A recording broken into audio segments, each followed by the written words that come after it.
നല്ല ചൂടുള്ള ഇഡ്ഡലിയുടെയും ദോശയുടെയും ഒക്കെ കൂടെ കഴിക്കാൻ പറ്റിയൊരു അടിപൊളി പുതിന ചട്നിയുടെ റെസിപ്പിയാണ് കേട്ടോ ഇന്ന് നമ്മൾ അപ്ലോഡ് ചെയ്യാൻ പോകുന്നത്. പുതിയൊരു വീഡിയോയിലേക്ക് എല്ലാ കൂട്ടുകാർക്കും സ്വാഗതം. വീഡിയോ സ്കിപ്പ് ചെയ്യാതെ ഫുള്ള് കാണണേ. ഇഷ്ടപ്പെട്ട ചാനലൊന്ന് സബ്സ്ക്രൈബ് ചെയ്ത് സപ്പോർട്ട് കൂടെ ചെയ്യണേ. പാൻ വെച്ച് കൊടുത്തിട്ടുണ്ട്. അതിലേക്ക് 1 ടേബിൾ സ്പൂൺ നല്ലെണ്ണ ഒഴിച്ചു കൊടുത്തിട്ടുണ്ട്.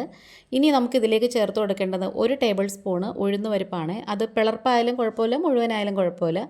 അതുപോലെ തന്നെ 1 ടേബിൾ സ്പൂണോളം കടലപ്പരിപ്പുണ്ടല്ലോ, അതും കൂടി ചേർത്ത് കൊടുക്കുവാണ്. ഇനി ഇത് രണ്ടും കൂടി നന്നായിട്ട് എണ്ണയിൽ കിടന്നിങ്ങനെ മൊരിയിച്ചെടുക്കണം.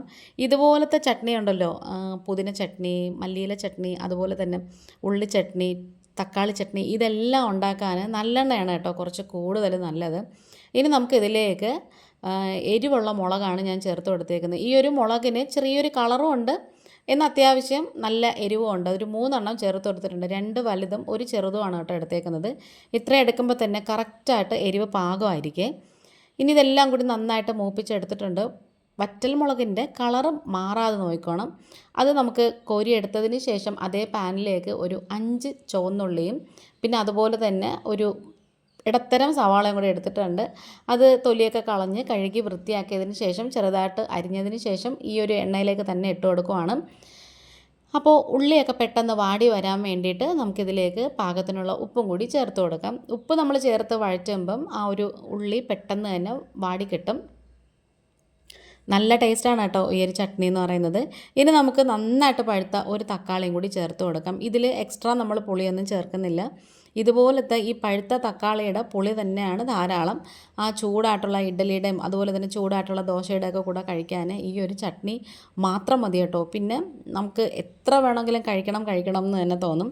ഇനി ഇതെല്ലാം കൂടി നന്നായിട്ട് മൂത്ത് വരുമ്പോഴത്തേക്കും നമുക്ക് കുറച്ച് പുതിനയില ചേർത്ത് കൊടുക്കാം. നിങ്ങൾക്ക് പുതിനയിലയുടെ ഫ്ലേവർ ഭയങ്കര ഇഷ്ടമാണെന്നുണ്ടെങ്കിൽ ഒരു കൈപ്പിടി നിറയെ ചേർത്താലും നല്ലതാണേ.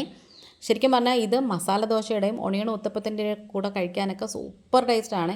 ഇനി ഇതെല്ലാം കൂടി ചേർത്ത് നന്നായിട്ട് ഇങ്ങനെ ഒന്ന് മൊരിഞ്ഞ് വാടി വന്നിട്ടുണ്ട്. പിന്നെ നമുക്കിത് തണുക്കാനായിട്ട് കോരി വയ്ക്കാമേ.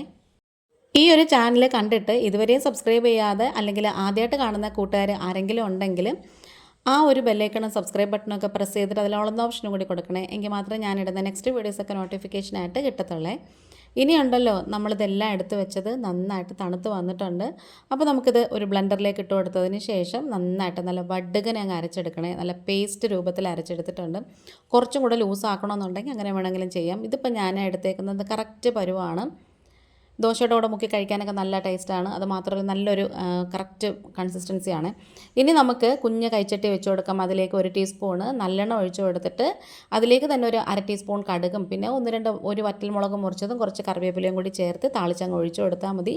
അപ്പോൾ ഇത് നല്ല അടിപൊളിയായിട്ടുള്ള പുതിന ചട്നി ഇവിടെ റെഡി ആയിട്ടുണ്ട്. ഏറ്റവും സിമ്പിളാണ്, ഏറ്റവും എളുപ്പത്തിൽ നമുക്ക് തയ്യാറാക്കാം. ഇത് ചെയ്ത് നോക്കിയിട്ട് ഫീഡ്ബാക്ക് ഇടണേ.